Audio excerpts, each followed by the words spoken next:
કુંભકોનમ 2004 તમિલનાડુના કુંભકોનમની પ્રાથમિક શાળામાં વિનાશક આગ, જેમાં 87 સ્કૂલના બાળકો બળીને ખાખ થઈ ગયા ને 23 ગંભીર રીતે ઘાયલ થયા. નોઈડા 2017 નોઈડાની હલ્દીરામ ફેક્ટરી આગની લપેટમાં આવી હતી. લાખોની સંપત્તિને નુકસાન થયું. 15 કલાકે આગ કાબૂમાં લેવાઈ. મુંબઈ 2018 પબમાં બર્થડે સેલિબ્રેશન દરમિયાન મુંબઈની કમલા મિલ્સમાં એક ફેન્સી નાઇટ ક્લબ ગટગટાઈ ગઈ હતી. આગ 3 પબમાં ફેલાઈ, જેના કારણે 14 લોકો મૃત્યુ પામ્યા ને 21ને ઈજા થઈ. આ ફક્ત થોડા ઉદાહરણો છે. ભારત અને વિશ્વમાં ન્યૂઝ હેડલાઇન્સ શહેરી આગની ખબરોથી ભરેલી છે. આ એપિસોડમાં આપણે એ જ એક્સપ્લોર કરવાના છીએ. આગને કેવી રીતે કાબૂ કરાય? આગથી લડવાનું વિજ્ઞાન શું છે? અગ્નિથી બચાવવા માટે આપણા ઇન્ફ્રાસ્ટ્રક્ચરમાં કાર્યરત સાવચેતીઓ. આવું શા માટે થાય છે? તેના ઘણા કારણો છે. વધુ વસ્તી, વધુ ભીડ અને અનિયંત્રિત વેપારી પ્રવૃત્તિઓ શહેરી આગ માટે વારંવાર જવાબદાર હોય છે. મોટી ઇમારતોમાં આગ મુખ્યત્વે ઇલેક્ટ્રિકલ શોર્ટ સર્કિટિંગ, ઓવરલોડિંગ, અયોગ્ય અર્થિંગ ને ઇન્ફ્લેમેબલ ગેસીસના ઉપયોગથી થાય છે. આપણા શહેરોમાં ઝૂંપડપટ્ટીઓ ને નાની ઝૂંપડી વિસ્તારો ઘણા જોખમમાં છે. તેઓ ઘણી સસ્તી સામગ્રીથી બાંધવામાં આવ્યા છે, જેમ કે લેરિયું લોખંડ, લાકડા ને જોખમી વીજળી લાઈનો સાથે જોડાયેલ છે. તેથી તેઓ ખાસ કરીને આગ માટે સંવેદનશીલ છે. એક્સેસ રોડ્સ ઓછા છે. આગ બંબા માટે માર્ગ મુશ્કેલ બનાવે છે અને ઉચ્ચ ઘનતા અને વધુ ભરાવો પણ આ વિસ્તારોમાં સ્થળાંતર મુશ્કેલ બનાવે છે. ને તેથી આગનું સંચાલન અર્બન પ્લાનિંગમાં મહત્વપૂર્ણ મુદ્દા તરીકે ઉભર્યો છે. આર્થિક અસર પણ ખૂબ મોટી છે. એકલા ભારતમાં જ આગને કારણે પ્રત્યક્ષ ને પરોક્ષ નુકસાન વાર્ષિક 1200 કરોડ રૂપિયા કરતા વધુ હોવાનો અંદાજો છે. આ પ્રકારના કદ ને વિસ્તાર સાથે ચાલો અન્વેષણ કરીએ આપણા શહેરોમાં અર્બન ફાયર્સ નિયંત્રિત કરવા માટે અસ્તિત્વમાં છે તેમ માળખાગત સુવિધાઓનું. શરૂ કરવા માટે રાજધાની નવી દિલ્હી કરતાં વધુ સારું શું હોઈ શકે, જે નોઈડા અને ગુડગાંવ સાથે 1484 ચોરસ કિલોમીટર સુધી લંબાયેલી છે? તો અર્બન ફાયરના સંકટનો સામનો કરવા નવી દિલ્હી કેટલું સજ્જ છે? દિલ્હી ફાયર સ્ટેશન સર્વિસ 1942માં અસ્તિત્વમાં આવી. અમે 2 ફાયર સ્ટેશનથી શરૂઆત કરી હતી અને હવે અમારી પાસે દિલ્હીમાં 63 ફાયર સ્ટેશન છે. અને દિલ્હી ફાયર સર્વિસના વિવિધ રેન્કમાં 3600થી વધુ ફૂલ ટાઈમ પેઇડ કર્મચારીઓ છે. સિસ્ટમ કેવી રીતે કાર્ય કરે છે તે જોવા માટે અમે રાજધાનીના ઐતિહાસિક કેન્દ્ર કેનોટ પ્લેસના વ્યસ્ત ફાયર સ્ટેશનની મુલાકાત લીધી. જ્યારે પણ દિલ્હીમાં આગ લાગે છે ત્યારે આ સેન્ટ્રલાઇઝ્ડ કંટ્રોલ સેન્ટરમાં કોલ આવે છે.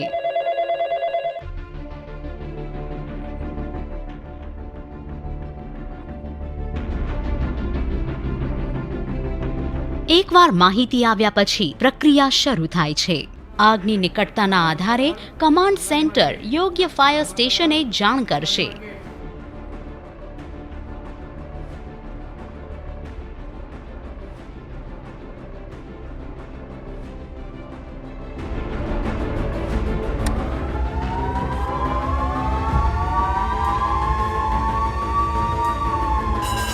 ત્યારબાદ ફાયર ટીમોને એલર્ટ કરવામાં આવે છે ને તેઓ તરત જ ક્રિયામાં આવે છે. ટીમો આગ બંબામાં સવાર થાય છે. સમય બચાવવા તેઓ ઘણીવાર માર્ગમાં જ યોગ્ય વસ્ત્રો સાથે સજ્જ હોય છે. અને અકસ્માતના સ્થળે પહોંચ્યા પછી ઇન્ચાર્જ અધિકારી પરિસ્થિતિનું આકરણી કરે છે અને જો જરૂરી હોય તો તે ફરીથી પ્રબલીકરણ કરે છે. અમારી પાસે દિલ્હીમાં અગ્નિની અનેક શ્રેણીઓ છે, જેમ કે મેક 2, મેક 4. તે મુજબ અમે જરૂરી ઉપકરણો મોકલીએ છીએ જેની જરૂર રહેશે. આદર્શ રીતે ટીમોએ 3 થી 5 મિનિટની અંદર સ્થળ પર પહોંચી જવું જોઈએ. કમનસીબે ટ્રાફિક, પ્રણાલીગત સમસ્યાઓ અને અન્ય અપૂર્ણતાને કારણે આવું થતું નથી.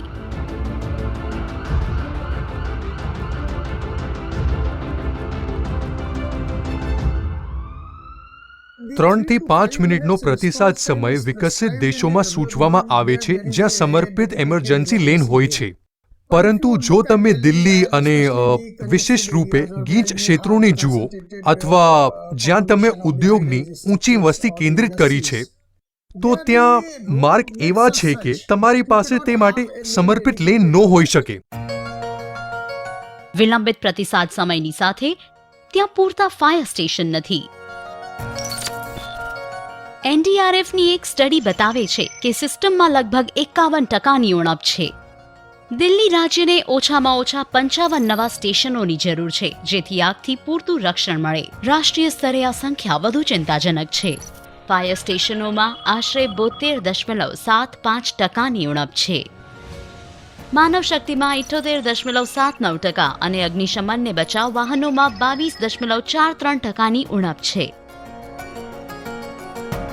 સિસ્ટમમાં આ અવ્યવસ્થા, વધતી જતી શહેરી વસ્તી અને શહેરોની અનિયોજિત વૃદ્ધિ આ રીતે અગ્નિના જોખમમાં ભારે વધારો કરે છે. હવે એવા કેસની શોધખોળ કરીએ જ્યાં મદદ સમયસર ન આવી, જેથી પરિણામો દુઃખદ હતા.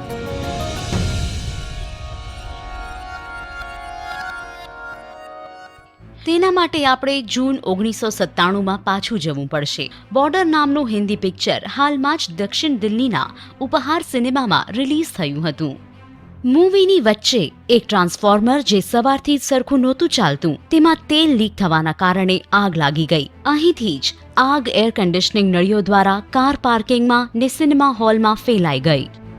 વાત એ છે કે ફાયર સર્વિસીસ પહોંચવામાં મોડું થયું હતું. તે દરમિયાન લોકો હોલમાંથી બહાર આવવા દોડી ગયા હતા, પણ તેમનો માર્ગ અવરોધિત હતો ઇલીગલ રીતે લગાડેલી વધારાની ખુરશીઓથી. આ ધસારો દોડાદોડમાં બદલાઈ ગયો, જ્યાં 100થી વધુ લોકો ઘાયલ થયા હતા, જેના સમયગાળામાં 59થી વધુ લોકો શ્વાસરોધના લીધે મૃત્યુ પામ્યા હતા. આગ પછી મોતનો આંકડો વધતા પરિવારના સભ્યોએ ઉપહારના માલિકો સુશીલ અને ગોપાલ અંસલ સામે કેસ દાખલ કર્યો. 1999માં શરૂ થયેલી સુનાવણી વર્ષો સુધી ચાલી અને અંતે અંસલભાઈઓને આદેશ આપવામાં આવ્યો કે પીડિતોના સંબંધીઓને આર્થિક વળતર ચૂકવે. આ કેસનું વધુ મહત્વનું પરિણામ એ હતું કે કોર્ટે ઘણી જાહેર ઇમારતોને તેમના ફાયર સેફ્ટી મિકેનિઝમને અપગ્રેડ કરવાનો આદેશ આપ્યો. શું આ અમલમાં છે? શું આધુનિક શહેરની રચનાઓ આજે સલામત છે? અમે તેને ચકાસવા એક પ્રચંડ મોલ તરફ જઈએ છીએ. 1.3 મિલિયન સ્ક્વેર ફૂટમાં ફેલાયેલો, અઠવાડિયાના દિવસોમાં 45,000થી વધુ પગરવ, સપ્તાહાંતમાં 65,000થી વધુ છે. પરંતુ દિવાળીના કારણે આ પગરવ દરરોજ 1,50,000 સુધી જાય તેવી સંભાવના છે. આ મોલને આગથી બચાવવા માટે કયા પગલાં ભર્યા છે? અમે સિલેક્ટ સિટી વોક ખાતે ફાયર એન્ડ સેફટીના પ્રભારી વરિષ્ઠ મેનેજર શ્રી માશૂક ઇકબાલ સાથે મુલાકાત કરીશું, જે આપણને મોલમાં મોજૂદ એક્ટિવ અને પેસિવ અગ્નિ સંરક્ષણ પ્રણાલીઓથી અવગત કરાવશે. અગ્નિ સંરક્ષણનું પ્રથમ પગલું છે તે શોધવાનું કે આગ શરૂ થઈ છે. આપણી પાસે સ્મોક ડિટેક્ટર છે અને પછી અમારા રસોડામાં અને અમારા બેસમેન્ટમાં અમારી પાસે હીટ ડિટેક્ટર છે અને આ ઉચ્ચ છતવાળ વિસ્તારોમાં ધુમાડાની ખબર પાડવા માટે આ બીમ ડિટેક્ટર છે. ઉચ્ચ છત સાથેના મોટા વિસ્તારોને સ્કેન કરવા લેઝર બીમ એક અસરકારક રીત છે. આગના પ્રથમ સંકેતોને શોધવા માટે આગની ખબર પડી જાય તો એવા ઘણા ઉપકરણો છે જે તેને બુઝાવવામાં મદદ કરશે. સક્રિય અગ્નિ સંરક્ષણ પ્રણાલીમાં સંરક્ષણની પહેલી લાઇન છે. અમારી પાસે મોલમાં વિવિધ પ્રકારના અગ્નિશામક ઉપકરણો છે, લગભગ હજારો પ્રકારના, જેમ કે carbon dioxide water type. Fire hydrants પણ છે જે દર 30 મીટર પર સ્થિત છે અને સામાન્ય રીતે ફાયર ફાઇટરો દ્વારા આગના સ્થળે ઉપયોગમાં લેવામાં આવે છે. સ્પ્રિંકલર્સ આ આખા બિલ્ડિંગમાં ઇન્સ્ટોલ કર્યા છે. આ એકબીજાથી 10 ફૂટના અંતરે અને આગની સ્થિતિમાં 68 ડિગ્રી સેલ્સિયસ તાપમાનમાં કાર્યરત છે. આગલું છે બિલ્ડિંગને આગના પ્રસારને નિયંત્રિત કરવાની રીતોથી સજ્જ કરવાની જરૂર. ફાયર કર્ટન્સ પેસિવ અગ્નિ સંરક્ષણ પ્રણાલીનો અગત્યનો ભાગ છે. બિલ્ડિંગના એક ભાગમાંથી બીજા ભાગમાં ધુમાડા કાઢવાની વચ્ચે 2 કલાકનો અવરોધ બનાવે છે. પાર્કિંગ જેવા અન્ય વિસ્તારો ડેલ્યુજ ફાયર કર્ટન્સથી સજ્જ છે, જે આગને ખંડિત કરે છે અને તેના પ્રસારને અટકાવે છે.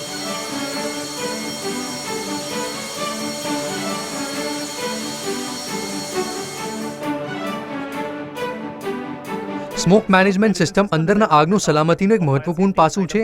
અમારી પાસે એમરજન્સી એક્ઝિટ સિસ્ટમ છે અને આખી બિલ્ડિંગમાં એમરજન્સી સપ્લાય છે અને અમે બિલ્ડિંગમાંથી 2 મિનિટની અંદર ધુમાડો કાઢવા માટે સક્ષમ છીએ. આ સાથે અસરકારક ઇવેક્યુએશન પ્લાન કોઈ પણ ફાયર સેફટી પ્લાનિંગમાં નિર્ણાયક છે. આને સુલભ બનાવવાની જરૂર છે જેથી માળખાના લોકો આગની સ્થિતિમાં શું કરવું છે તે જાણી શકે.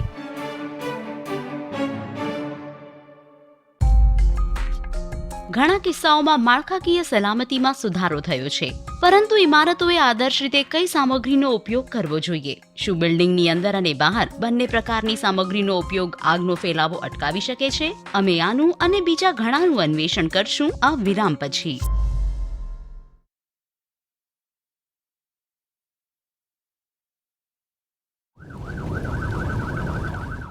શહેરી અગ્નિની શોધખોળમાં આપણે જોયું કે ઇમારતો આગનો સામનો કરવા માટે કેટલી સજ્જ છે, પરંતુ ઘણીવાર બિલ્ડિંગની સામગ્રી અથવા તો બિલ્ડિંગની અંદરની સામગ્રી એટલી જ્વલનશીલ હોય છે કે તે આગના પ્રમાણમાં વધારો કરવામાં ભૂમિકા ભજવે છે. સપ્ટેમ્બર 2017માં હલ્દીરામ ફેક્ટરીમાં લાગેલી આગ જે ગતિથી ફેલાઈ હતી તેનું કારણ એ હતું કે તે ફેક્ટરી કાંઠા સુધી છલોછલ ભરાયેલી હતી. તેમાં ગેસ સિલિન્ડર, રસોઈ ગેસ અને પેકિંગ સામગ્રી જેવી જ્વલનશીલ વસ્તુઓ હતી. જે ગ્રેનફેલ ટાવર્સ ખાતે લંડન ફાયરનું ખૂબ પ્રસારણ થયું હતું તે જે ઝડપથી ફેલાયું હતું તેનું કારણ હતું બિલ્ડિંગના ઉચ્ચ ભાગો પર ક્લેડિંગમાં પ્લાસ્ટિક ફિલરનો ઉપયોગ. તે અગ્નિશામક ન હતો. કમલા મિલ્સમાં લાગેલી આગ હુક્કાના તણખાને કારણે હતી, જે પછી પડદા અને થેચ્ડ છત પર ગઈ અને પછી તે આગ બધે ફેલાઈ ગઈ. આગની વર્તણૂક ઘણીવાર ઈંધણ પર આધારિત છે, જે મૂળ રૂપે જ્વલનશીલ પદાર્થ છે. અમે વિવિધ પ્રકારની સામગ્રીને આગ લગાવી તે સમજવા માટે કે આગ દરેકને કેવી રીતે અસર કરે છે. અમે ઈંટથી શરૂ કરીએ છીએ, જે લગભગ 1000 ડિગ્રી સેલ્સિયસ સુધી તાપમાનનો સામનો કરી શકે છે. કંઈક ચારિંગ જોઈ શકાય છે, પરંતુ રાસાયણિક ફેરફારો નથી.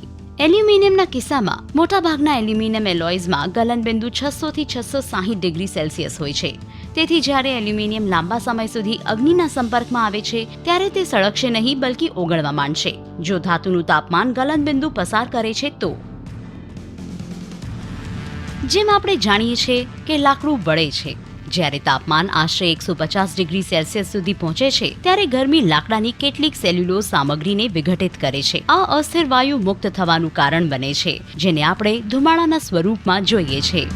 આ ફાઇબર ગ્લાસ છે, જે આગનું જોખમ ઉત્પન્ન નથી કરતું એવું મનાય છે, પણ ઘણી વખત ફાઇબર ગ્લાસમાં રેઝન હોય છે જે આગ પકડી શકે છે, જેમ કે અહીં થયું. જ્યારે કાચને આગ લગાડવામાં આવે છે તો થોડા સમય પછી ગરમીથી તે વિખેરાઈ જાય છે ને આ આગના પ્રકારના આધારે બદલાશે.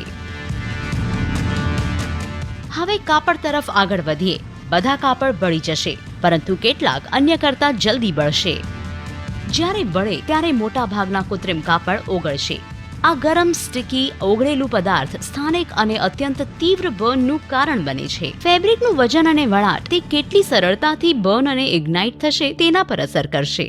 વાયર આગ પકડી શકે છે. તેને બાહ્ય સ્ત્રોતની જરૂર નથી, પરંતુ જો તેના અંદર પૂરતી ગરમી હોય તો તે આપમેળે આગ પકડશે ને આને ઇલેક્ટ્રિક ફાયર્સ તરીકે ઓળખાય છે. કુકિંગ ઓઇલને આગ પકડતા પહેલા અત્યંત તાપમાને ગરમ કરવાની જરૂર છે. જો કે જ્યારે કોઈ પણ સામગ્રી જેમ કે ફેબ્રિક તેલમાં ડુબાડવામાં આવે છે ત્યારે તે ખૂબ જ જ્વલનશીલ હોય છે. જ્યારે પ્લાસ્ટિક બળે છે તો રાસાયણિક ને ભૌતિક ફેરફારો થાય છે. વધુ ચિંતાજનક મુદ્દો એ છે કે તેઓ ડાયોક્સિન અને સ્ટાયરીન જેવા નુકસાનકારક રસાયણો છોડે છે. તેઓ ગીચ અને ઘેરો ધુમાડો પણ છોડે છે, જેનાથી ધુમાડો શ્વાસમાં લેવાથી સંબંધિત ઈજાઓ થાય છે.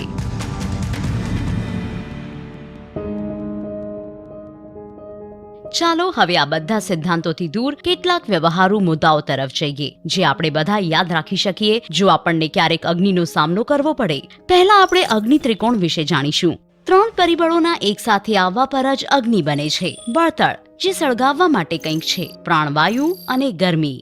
હવે અગ્નિશામક ઉપકરણો ગરમી, હવા અથવા બંનેને દૂર કરીને કાર્ય કરે છે. અગ્નિશામક ઉપકરણો 3 પ્રકારના છે અને તે થોડી જુદી જુદી રીતે કાર્ય કરે છે. પાણીના અગ્નિશામકો, જે સૌથી સામાન્ય છે, તે પાણીથી ભરપૂર ટાંકી છે. આ આગમાંથી ઉષ્માને દૂર કરી કામ કરે છે. સૂકા રાસાયણિક અગ્નિશામકો એ ફીણ અથવા સૂકા પાવડરની ટાંકી છે. તે આગને દબાવીને કામ કરે છે. જ્યારે તમે આગ પર પાવડર અથવા ફીણનો થર મૂકો છો ત્યારે બળતણની આસપાસથી ઓક્સિજન કપાઈ જાય છે. આનાથી આગ બુઝાય છે. કાર્બન ડાયોક્સાઇડ અગ્નિશામકો પ્રવાહી અને વાયુયુક્ત કાર્બન ડાયોક્સાઇડનું મિશ્રણ ધરાવે છે.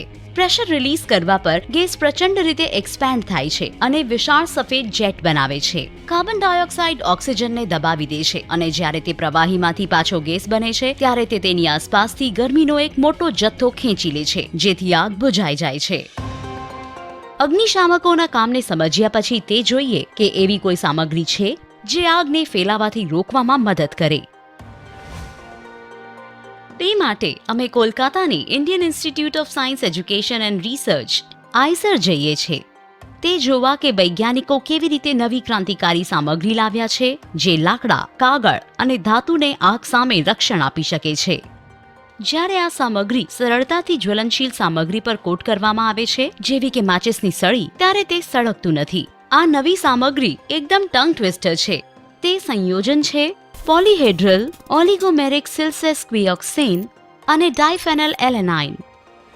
હવે જ્યારે આ સામગ્રીને પદાર્થ પર કોટ કરવામાં આવશે ત્યારે તે તેને ઉચ્ચ થર્મલ સ્થિરતા ને અગ્નિશમન ક્ષમતા આપશે. જો આપણી પાસે બે માચિસની સળી છે, એક સામગ્રી સાથે ને એક સામગ્રી વિના, તો શું થશે? જેના પર કોટિંગ નથી તે સંપૂર્ણ રીતે બળી જશે. કોટેડ સળીમાં સામગ્રી પર પહોંચતાની સાથે જ આગ બંધ થઈ જશે. તેને આગ મંદ કરી અને બુઝાવી દીધી. રૂમ ટેમ્પરેચર પર ઓર્ગેનિક દ્રાવકોમાં આ નવી સામગ્રી દ્રાવ્ય છે જે કાગળ, લાકડા અને ધાતુની સપાટી પર લાગુ કરવાનું સરળ છે.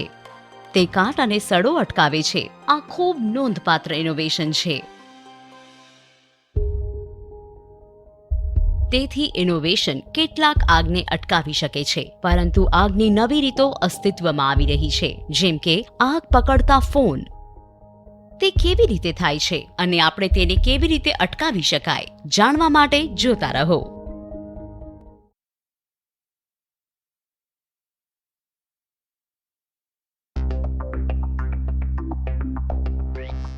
વિજ્ઞાન વિકસિત કરે છે તે દરેક નવીનતા સાથે એક બીજી સમસ્યા વિકસે છે, જે સમાન રીતે તકનીકીના વિકાસને કારણે થાય છે. હાલમાં ફોનમાં આગ પકડવાની અનેક ઘટનાઓ બની છે. સંખ્યાઓ નોંધપાત્ર નથી, પરંતુ સ્માર્ટફોનનો વિચાર આપણા જીવનના આવશ્યક ભાગરૂપે આગ પકડવી તે ખૂબ જ ડરામણી છે. તો ફોનના આગ પકડવાનું બરાબર શું કારણ છે? આજે ઘણા અન્ય ઉપકરણોની જેમ ફોન્સ પાવર માટે લિથિયમ આયન બેટરી પેકનો ઉપયોગ કરે છે. બેટરી કેવી રીતે કાર્ય કરે છે? બેટરીમાં નેગેટિવ પ્લેટ અથવા એનોડ હોય છે અને કેથોડ કે પોઝિટિવ પ્લેટ જે ઇલેક્ટ્રોલાઇટથી જોડાયેલ હોય છે. આયન્સ આ ઇલેક્ટ્રોલાઇટ દ્વારા ટ્રાન્સફર થાય છે. આ કરંટનો પ્રવાહ પૂરો પાડે છે જે કેમિકલ એનર્જીને ઇલેક્ટ્રિકલ એનર્જીમાં રૂપાંતરિત કરે છે. પરંતુ ટ્રેડિશનલ બેટરી કન્વર્ટેબલ કેમિકલ એનર્જીની મર્યાદિત યુનિટ્સ ધરાવે છે. લિથિયમ આયન બેટરી સાથેનો તફાવત તે છે કે તે રિચાર્જેબલ છે. ટેક ઇનોવેશનમાં એક ગેમ ચેન્જર. તે ઉચ્ચ એનર્જીની ઘનતા માટે પણ સક્ષમ છે, એટલે તે ચાર્જિંગ વચ્ચે લાંબા સમય સુધી કામ કરી શકે છે. આ ટ્રેડિશનલ બેટરીઝ કરતાં પતલી અને હલકી હોય છે. લિથિયમ બેટરીના આ ગુણધર્મો ઘણા આધુનિક ઉપકરણોને સક્ષમ બનાવે છે. સમસ્યા: નાની લિથિયમ આયન બેટરી નાની જગ્યામાં ઘણી બધી શક્તિનો સંગ્રહ કરે છે, જેમાં જ્વલનશીલ ઘટકો ખૂબ પાતળી દિવાલોથી અલગ પડે છે. જો તે વિભાજકોને કંઈક થાય છે તો રાસાયણિક પ્રતિક્રિયા ઝડપથી નિયંત્રણની બહાર નીકળી શકે છે. આ બેટરીઓથી માત્ર ફોનમાં જ સમસ્યા નથી થતી. 2013માં બોસ્ટન એરપોર્ટ પર પાર્ક કરેલી બોઇંગ ડ્રીમલાઇનર આગની લપેટમાં આવી ગઈ હતી. કારણ લિથિયમ બેટરી. જાપાનમાં આ ઘટના પુનરાવર્તિત થઈ, જેનાથી સમગ્ર કાફલો અવરોધિત થઈ ગયો. લિથિયમ બેટરીઓને નુકસાન થવાના કારણસર ટેસ્લાની ઇલેક્ટ્રિક કારમાં પણ ઘણીવાર આગ લાગી છે.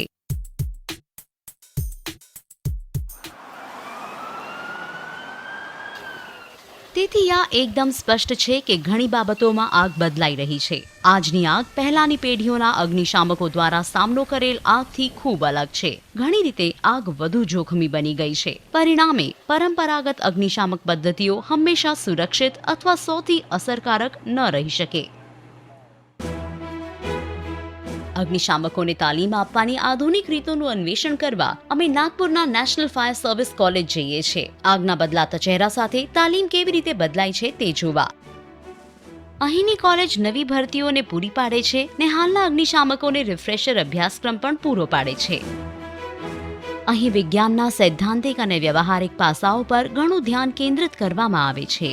વૈજ્ઞાનિક સિદ્ધાંતો પર ક્લાસ લેવામાં આવે છે જે જમીન પર અગ્નિશામકોને મદદ કરશે. દાખલા તરીકે આ ક્લાસ સામગ્રીને શું વધુ જ્વલનશીલ બનાવે છે તેના પર કેન્દ્રિત છે, જ્યારે આ ક્લાસ પ્રવાહીની પ્રકૃતિ વિશે છે. મુખ્યત્વે અગ્નિશામક વિજ્ઞાન આજે આટલું જટિલ છે અને જ્યાં સુધી આપણે દરેક બાબતોને સમજવાના તળિયે ન જઈએ ત્યાં સુધી, જેમ કે તે શું આરંભ કરી શકે છે, તે શું પરિણામ લાવી શકે છે, આપણે આપણું કામ બરાબર કરીશું કે નહીં, આના આધારે આ પાસાઓ લાવવામાં આવ્યા છે. ત્યાં એક બ્રિજિંગ છે જે શિક્ષણમાં માધ્યમથી કરવામાં આવ્યું છે, સૈદ્ધાંતિક ભાગ વચ્ચે અને વ્યવહારિક સિદ્ધાંત સાથે જોડાયેલ.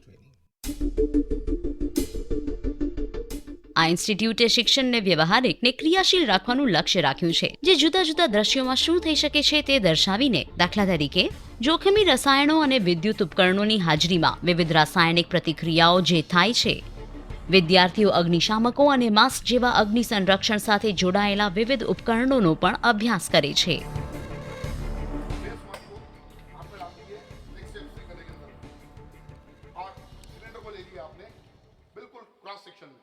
और इसको यहाँ से सिर्फ उठा के आप जैसे शर्ट पहनते हैं वैसे उसको डालना है कंधे के ऊपर में.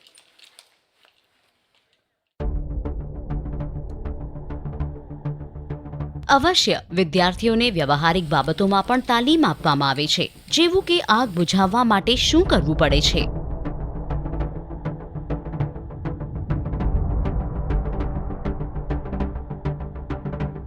અને ઊંચાઈથી કોઈને આગની મધ્યમાંથી અસરકારક રીતે કેવી રીતે બચાવવું.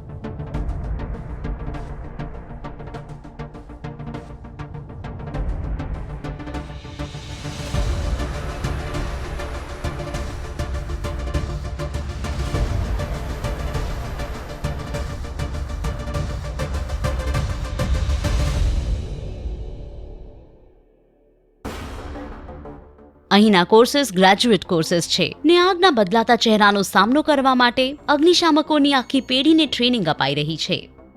તમને છોડતા પહેલા જો તમે ક્યારે આગમાં ફસાયેલા હો તો આ પોઈન્ટર્સ ધ્યાનમાં રાખવા. હવે જો કોઈ વ્યક્તિ આગ પકડી લે છે તો નિયમ છે સ્ટોપ, ડ્રોપ અને રોલ કરો. આ ત્યારે જ્યારે તમે આગમાં છો. જો તે કોઈ બીજું હોય તો ભીના ટુવાલથી આગને બુઝાવો અથવા તે ન હોય તો સૂકા ટુવાલથી. જો તમારા ઘર કે ઓફિસમાં આગ લાગે તો ખાતરી કરો કે તમારી પાસે અગ્નિશામક ઉપકરણ છે ને તમે તેનો ઉપયોગ કરવો જાણો છો. બહાર નીકળવાના સૌથી સરળ માર્ગની યોજના બનાવો અને જો ત્યાં બંધ દરવાજો હોય તો તેને ખોલતા પહેલા હંમેશા તપાસો કે તે ગરમ તો નથી. આપણને જોઈતી બધી માહિતીઓ રાખવી સારી છે, કારણ કે આપણા શહેરોમાં આગ લાગવાની સંભાવના છે. જૂના જોખમો દૂર જતા નવા આવી જાય છે અને આ જાણવું સારું છે કે તકનીકીઓ બદલાઈ રહી છે આ કાયમી જોખમને નિયંત્રિત કરવા માટે.